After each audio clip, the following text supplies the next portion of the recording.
65 million سال پہلے زمین پر ایک ایسا لمحہ آیا جو اس سیارے کی تقدیر بدلنے والا تھا۔ ڈائناسور جو زمین پر کروڑوں سالوں سے حکمرانی کر رہے تھے اچانک ختم ہو گئے، لیکن ان کے غائب ہونے کے بعد کا پہلا منٹ زمین کی تاریخ کا سب سے تباہ کن اور فیصلہ کن لمحہ تھا۔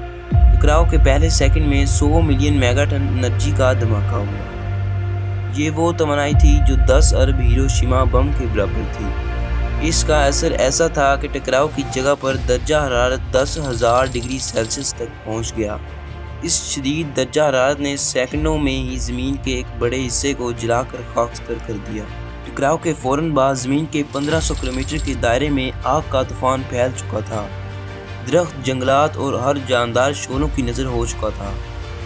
شاک ویوز کی شدت سے زمین لرز رہی تھی اور جگہ جگہ زلزلے آنے لگے تھے۔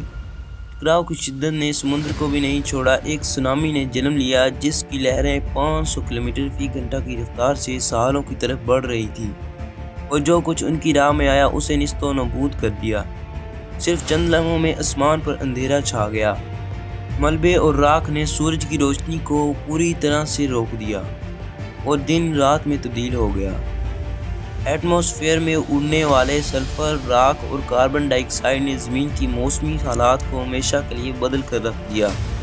ٹکراؤ کے بعد زلزلے شدت اختیار کر گئے اور زمین کی سطح سے لاوا ابلنے لگا۔ نئے آتشفشانی پہاڑ بننے لگے اور زمین کی سطح پر ایسی تبدیلیاں آئیں جو آنے والے لاکھوں سالوں تک قائم رہیں۔ اس وقت تک بچنے والے ڈائناسور جو پہلے ہی تباہی کا شکار تھے، آلودہ ہوا اور ملبے میں دب کر دم توڑ گئے۔ ان کے جسم ملبے کے نیچے دفن ہو گئے جو آج بھی فوسلز کی صورت میں موجود ہیں اور وقت کے صفحات پر ایک ابدی نشان بن گئے ہیں۔ اس تباہ کن لمحے نے زمین کو ایک ویران جگہ میں تبدیل کر دیا تھا جہاں زندگی کا نام و نشان مٹ چکا تھا، لیکن اسی لمحے نے ایک نئے دور کی بنیاد بھی رکھی جو زمین کی بحالی کی طرف پہلا قدم تھا۔ لاکھوں سالوں کے بعد زمین نے دوبارہ زندگی کا آغاز کیا، مگر ایک نئے انداز میں۔ ڈائناسورز کی حکمرانی ختم ہو چکی تھی اور نئی مخلوقات نے زمین پر اپنے قدم جما لیے تھے، اور اس طرح زمین دوبارہ سے زندگی کی علامت بن گئی۔ اگر آپ کو یہ ویڈیو پسند آئی ہو تو اسے لائک کریں اور ہمارے چینل کو سبسکرائب کریں۔